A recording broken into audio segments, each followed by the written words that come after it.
ikutin ko muna para mamaya picture na lang.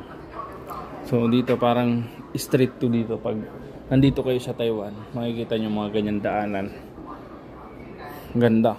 Mga daanan dito, isahan parang organize yung daanan na dyan. Tapos makikita mo dito, kabilang store naman. Makikita nyo ako. Outfit of the day, kita yung tiyan, gutom. Ito para store din to ng mga damit. Ayun o.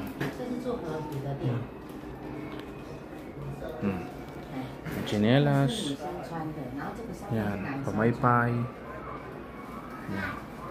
Mga tela to, mga tela. Ito na, parang nag-uukit nila sa nang, nag-aano sila ng tela. Si Ai. Ay, yung mga finished product nila. Galing o. Ayan o. Uso ng barong dati. So, continue natin sa kabilang store kung ano doon.